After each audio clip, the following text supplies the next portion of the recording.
The story begins with a young girl at the airport, waving goodbye to an airplane as it prepares for takeoff, and as she watches, the plane starts its journey down the runway. Suddenly, there is a catastrophic turn of events. One of the plane's engines is struck by an unexpected object. This causes a massive explosion, engulfing the plane in flames and instantly claiming the lives of all on board. In the midst of this chaos, the young girl stands in shock, her farewell wave frozen into a haunting witness of the tragedy. In the present, the scene shifts to a young woman standing perilously close to the tracks of an oncoming train, seemingly poised to end her life. Her grim resolve is interrupted by an unusual figure, a shirtless man adorned with tattoos, a broken blade protruding from his forehead. He cautions her about the danger of her position, but she responds defensively, brandishing a knife and warning him not to approach, lest he contract a deadly disease. Undeterred, the man advances, and in her alarm, she accidentally stabs him. However, he remains unfazed, even as the knife pierces his body. Intrigued, he grabs her face and inquires what will happen now that he's touched her, and she reveals that she carries a curse of unluck. Almost on cue, the ground beneath him crumbles, sending him plummeting in front of the speeding train, which seemingly ends his life. Overwhelmed with guilt, the woman blames herself, thinking her prolonged existence caused this tragedy. Unexpectedly, the man's severed head rolls back towards her, startling her profoundly. To her amazement and horror, she watches as his body regenerates from his head. Panicked and believing him to be a zombie, she flees. But the man, using his blood to propel himself, catches her and whisks them both to the rooftop of a nearby building.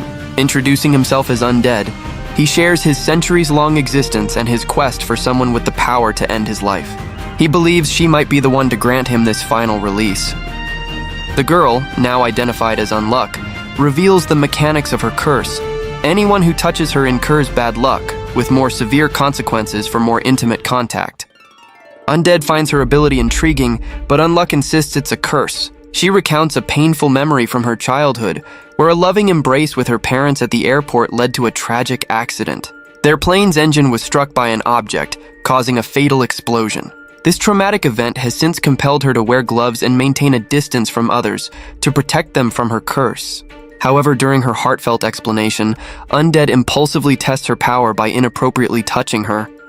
His action immediately triggers her curse as a box of bananas falls from an airplane, striking him.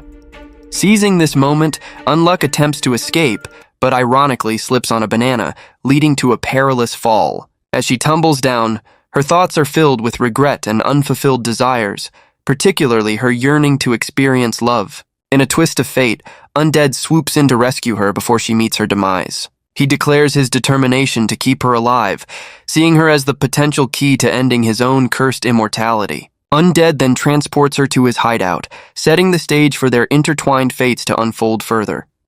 As Unluck and Undead, now affectionately nicknamed Andy by Unluck, navigate through the sky, they are unaware of a group of men covertly tracking them.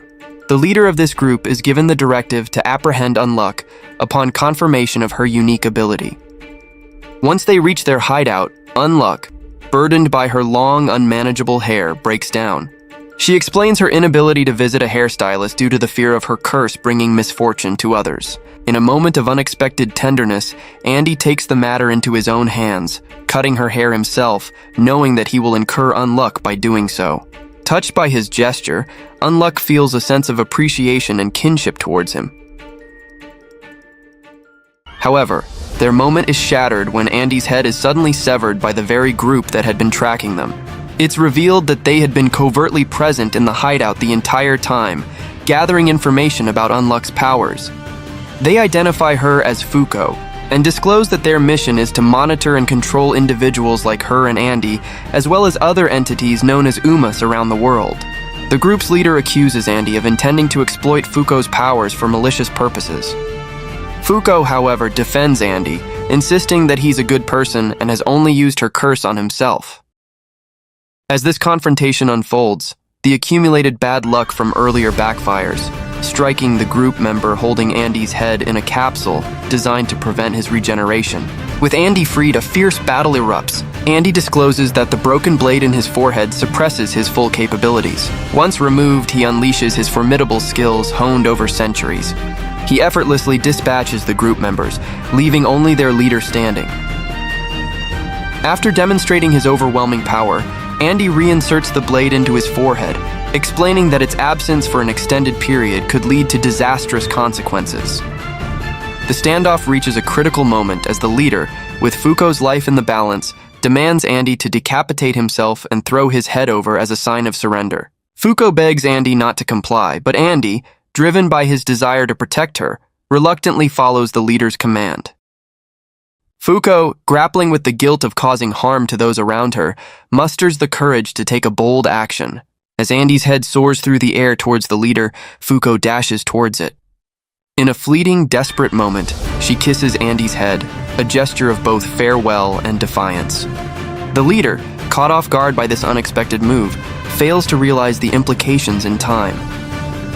The power of unluck triggered by the intimate contact unleashes its catastrophic force. The sky ominously parts, revealing a meteor hurtling towards the building. The impact is colossal. Andy is temporarily killed by the meteor strike, but the leader suffers a permanent fate, caught directly in the meteor's deadly path. This dramatic turn of events underscores the unpredictable and often tragic nature of Unluck's curse, as well as the deepening bond between her and Andy, marked by sacrifice and a willingness to face dire consequences together.